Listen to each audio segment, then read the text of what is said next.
Mastery, the forgotten path to greatness. There's a force within you.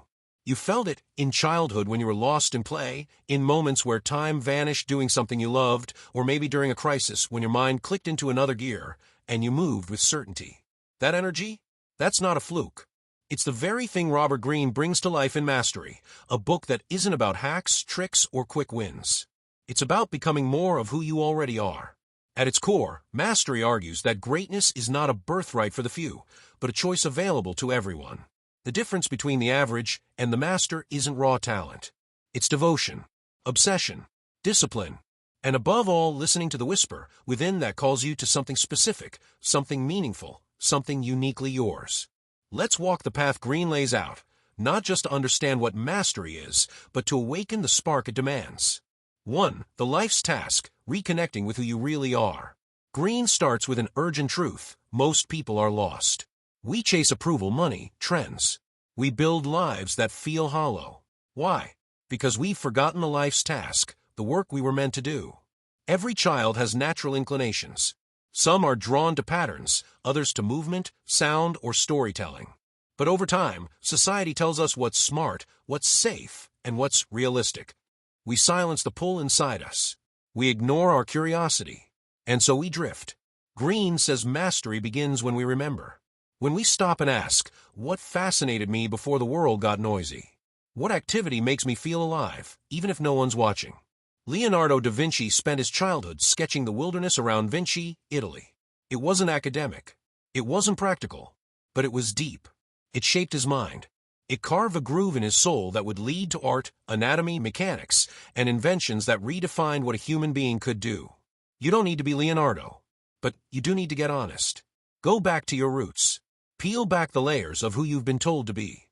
Reconnect with the version of yourself who is absorbed by wonder. That's where mastery starts. 2. Apprenticeship, submitting to the grind. This is the part no one wants to hear. Mastery takes time. Years, not weeks. Greene maps this out with refreshing honesty. There is no mastery without apprenticeship. You must first be a student. There are no shortcuts here. Greene describes this as a second education, one the real world gives you after the classroom stops. You observe. You practice. You absorb. You don't try to be impressive. You try to get good. In this stage, there are 3 phases. Deep observation. Watch everything. Learn the players. Study systems. Stay silent. Skill acquisition. Drill fundamentals. Put in the reps. Build muscle memory. Experimentation. Play. Break rules. Make mistakes. Begin to shape your own voice. Most people quit here. The ego doesn't like being new. It doesn't like being bad at things. But the truth is, being bad is the doorway to becoming great. Take Charles Darwin. He wasn't the smartest in the room. His family thought he'd amount to nothing. But on the HMS Beagle, he observed. Relentlessly. He studied barnacles for 8 years. It wasn't glamorous, but it built the foundation for a theory that would change biology forever. The grind matters. The repetitions matter. The boredom, the tedium, it's where neural pathways are forged. You're rewiring your brain, building a deeper, intuitive understanding of your craft. You're earning trust from the field. 3. The mentor, finding your guide. Greene reminds us that even the most brilliant minds had help. Behind almost every master is a mentor, someone who shaped, sharpened, or believed in them. But mentorship isn't just about instruction. It's about proximity to wisdom. It's an emotional and intellectual dance. The best mentors challenge you, not coddle you. They reveal your blind spots, not just cheer you on. Think of Michael Faraday, a poor bookbinder's apprentice who became one of history's greatest scientists. His mentor, Humphrey Davy, gave him a shot, but Faraday had to work for it. He observed, listened, and eventually surpassed the master himself. Mentorship can come from people you know, people you study, or even books. The key is humility. Find someone whose life or work speaks to your own calling. Absorb their lessons. But when the time comes, move beyond them. Don't stay in their shadow. 4. Social intelligence, mastering the human jungle. Greene takes a bold turn here. Technical skill is essential, but if you can't navigate people, you won't last. Enter social intelligence, the ability to read people clearly, manage emotions, and see through manipulation. Many gifted individuals fall because they're naive about human nature. They assume logic wins.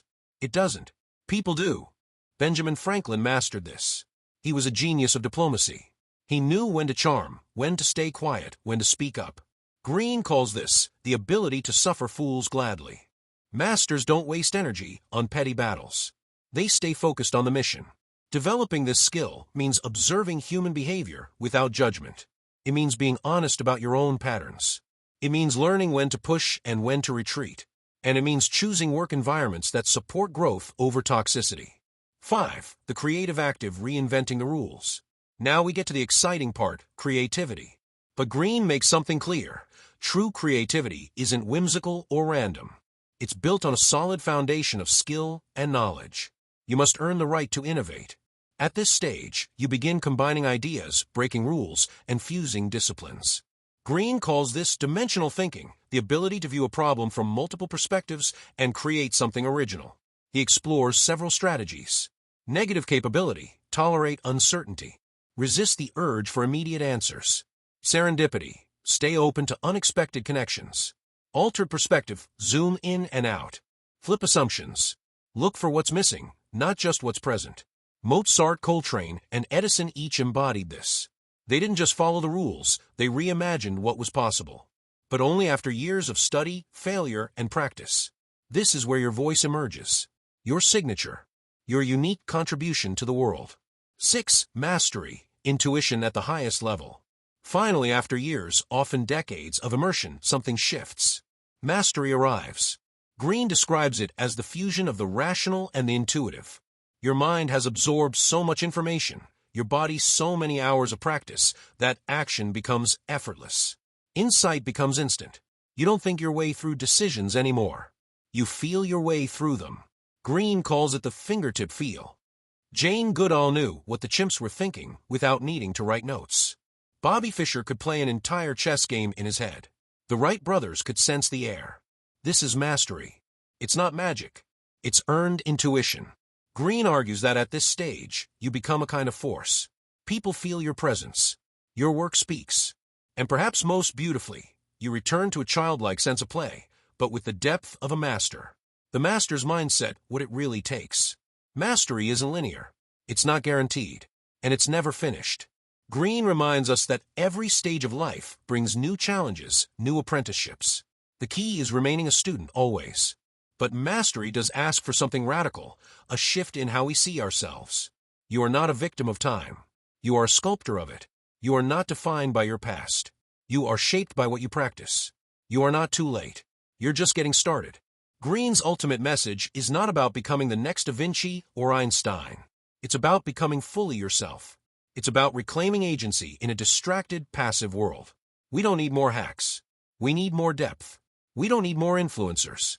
We need more masters. And the journey to mastery begins the moment you decide to take your life, your work, your growth, seriously. Final invitation. You already know what you're meant to do. Maybe it's buried. Maybe it's just a whisper. But it's there. Don't wait for permission. Don't wait to feel ready. Start where you are. Follow the thread of your curiosity. Apprentice yourself to reality. Find mentors. Study people. Build your craft. And above all, stay on the path. Mastery is not about perfection. It's about power. The kind that comes from within. The kind that changes lives, starting with your own.